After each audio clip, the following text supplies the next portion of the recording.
Hey girls and ghoulies, another edition of ROX Network, and this time it's a new band for you. They're called Thy Row.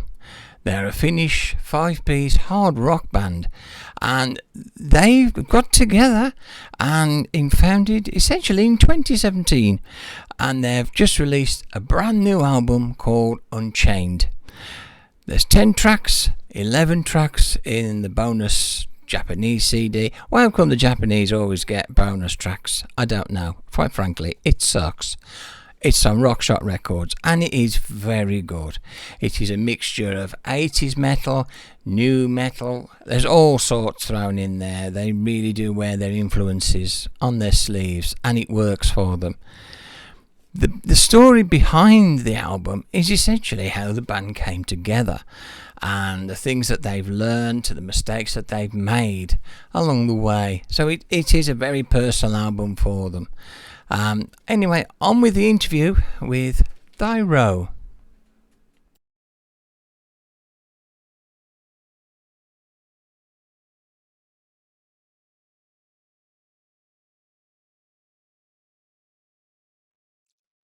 That's better. It's better. Hey, nice to meet you. Can you hear me? Juho is how you pronounce Juho. You must forgive a typical British pronunciation of names. I do apologise. It's all right. Anything other than Peter and John, and we're unfortunately quite lost here. That's right. Thank you so much for attending the interview. It's really good of you taking the time out to talk to us. Thanks for having me. It's a pleasure. I understand you're the bassist. Is it Thy Row or Thy Row? Because Thy Row, yeah. Thy Row. I mean, that does make more sense. I think so. Yeah. Again, it's typical British pronunciation. We have half a dozen ways of saying exactly the same thing. Yeah. Anyway, just to recap for people that won't have heard of you, you're from Helsinki, formed in 2017. Yeah, that's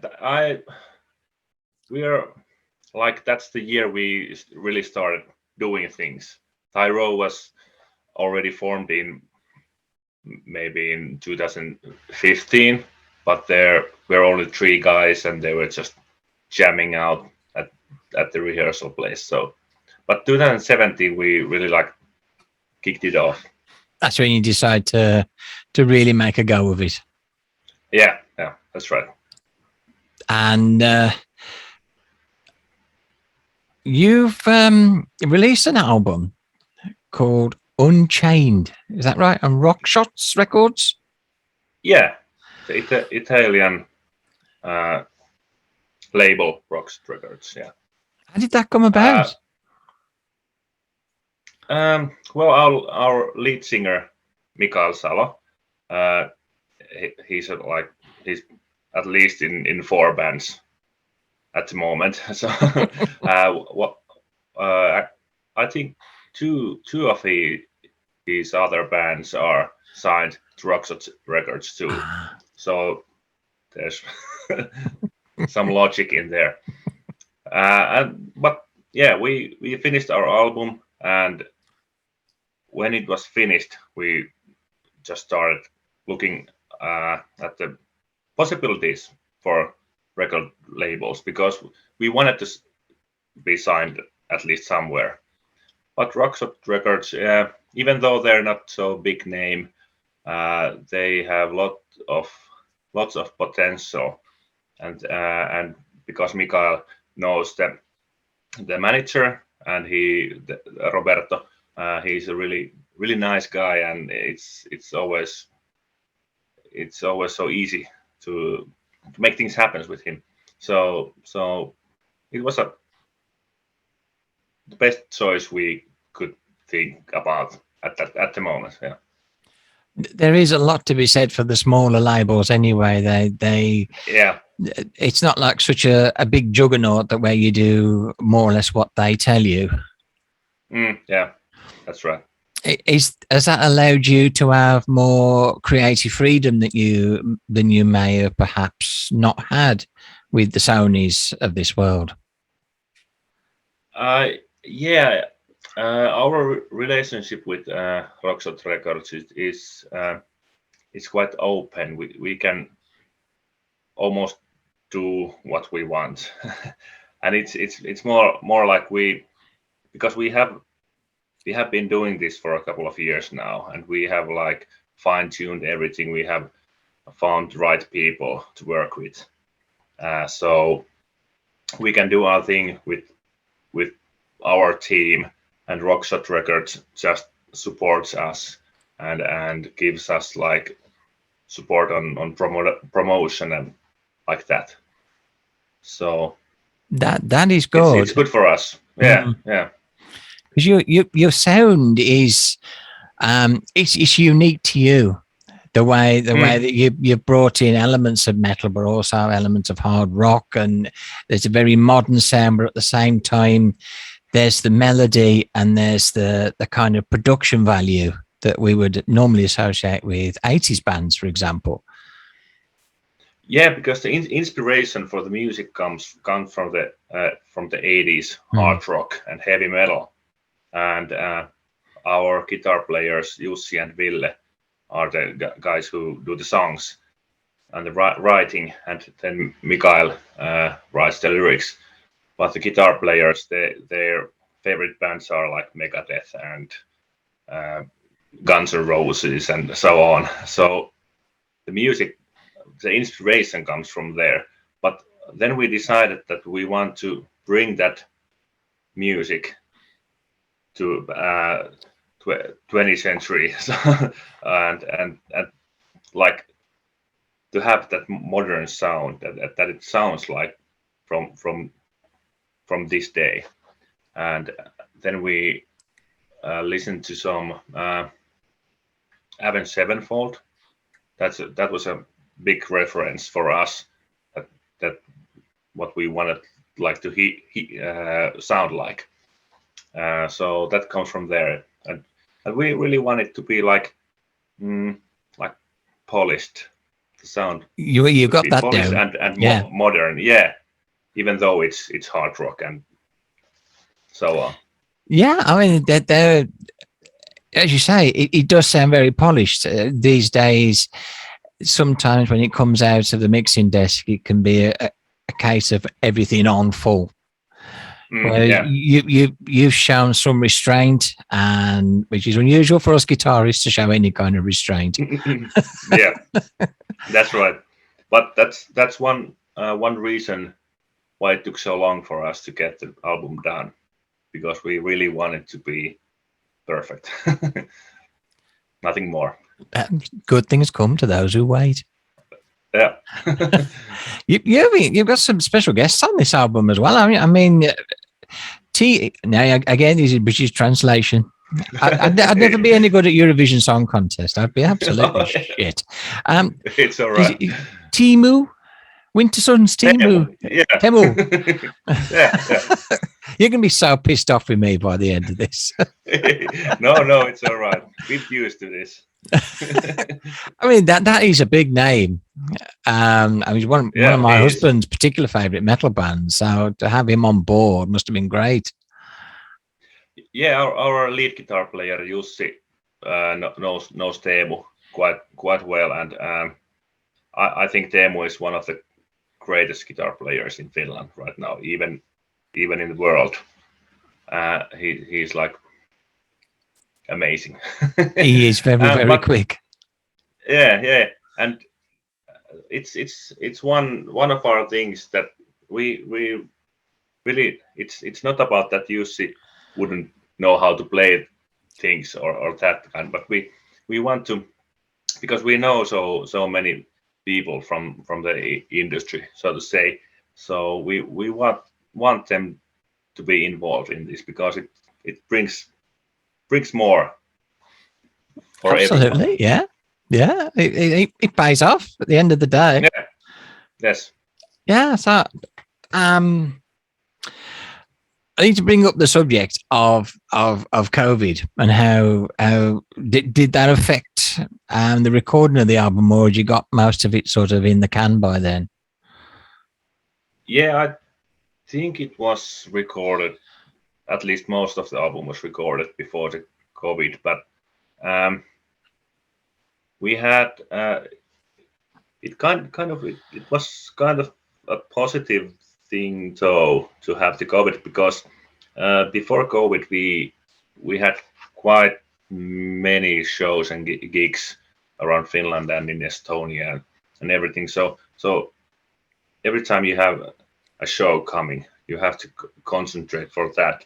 So it takes time off to get the album done, and so it was kind of, I think we were starting to get the first mixes of the songs at the time the COVID came. So it kind of like gave us time to concentrate only for the mixing and the mastering the songs, and like finishing the album. So it was both good and bad. Sometimes things work out in mysterious ways. Yeah.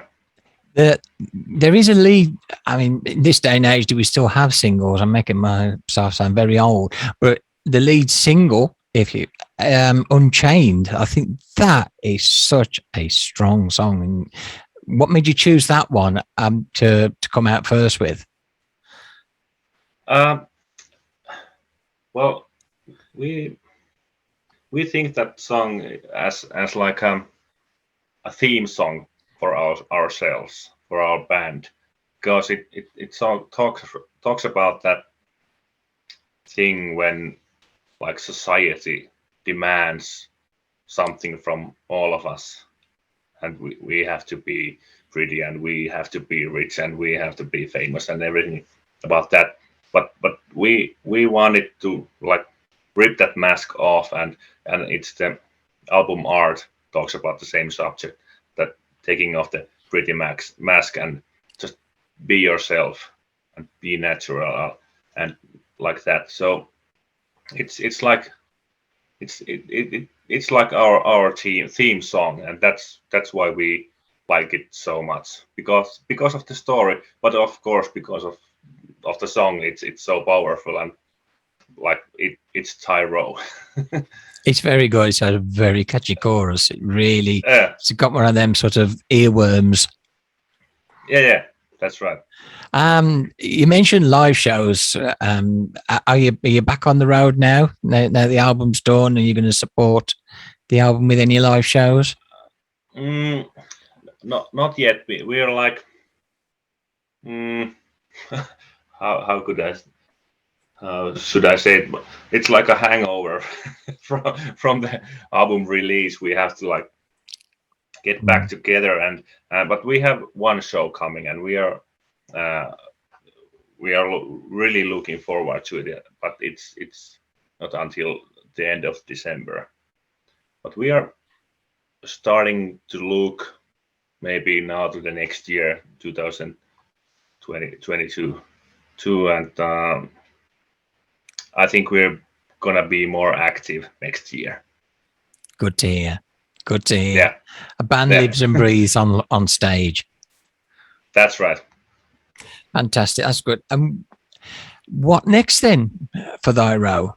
What are you going to?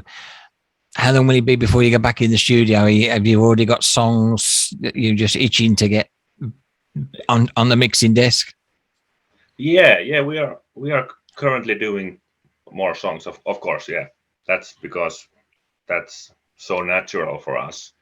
Our guitar players have done like many songs, and they have like these different riffs and different chord progressions, and they are like molding them and keeping them quite raw. And then we go to our rehearsal place as a whole band and start to jam the songs, and that's the whole process how we do our songs. And we are doing that, and we have actually what would I say? Maybe half an album already. Like, well, songs are forming, yeah. But I think we're gonna wait until we have the whole album and all the songs at least somewhat ready before we are starting to book the studio. Yeah, sounds like a wise idea. And then they get a chance to kind of gel with you, don't they, and evolve. Yeah, because like the best songs from our debut album are the ones we used most of like time for them at the rehearsal place, like Unchained and like the last song, Fragments of Memory. So those are the ones we really dug in the rehearsal place and really paid attention to. Yeah, absolutely. I mean, you mentioned the guitarists are very busy boys, and as guitarists so often are. How about yourself? I mean, have you got side projects, or are you looking at doing side projects? Actually, yeah, I have another band that it's called Blame Me. It's alternative rock with a hint of metal, and we have a female singer. It's like the opposite way from Tyro, but it's I like it, and it's good to have because I really like different styles of music. I just like good music, if you can say so. But it's good to have different projects.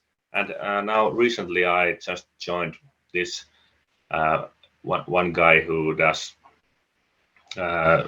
his own songs, and it's like one man's band. He's doing all by himself, and he just needed the bass player, and that is more like maybe 70s rock. So it's progressive stuff and with acoustic guitars, and it's he's a man and with quite deep voice, nothing like Thyro again. So, but I like progressive rock too. So it's I think bassists always are something about bassists and progressive rock. Yeah, there is something, because maybe that's the thing, because in progressive rock there are so much space for bass and do everything you ever imagine doing with your instrument. Who's your idol then? Your bass idol? Well, maybe I have to say Pete Revavas from Marillion, if you know. Yeah. Because it just surprised me. I thought you just said Geddy Lee. Well, Geddy Lee, of course, he's amazing, but like I haven't listened to Rush so much, and it's not so personal for me. But I have been in Marillion weekends in Netherlands a couple of times, and I have been even on the stage with Marillion, because they have this swap the band thing at their weekend, and so they swap one member from the band. So I got to play bass with Marillion. Yeah. How chuffed were you? Yeah, that's like best thing I have ever experienced. They are a great band. Yeah, they are. And Thyro are going to be a great band as well. We're very sure of that. And we wish you all the best for the future. Thank you so much. Thank you so much. Thank you for taking the time. Bye-bye. Thank you. Bye-bye. Bye.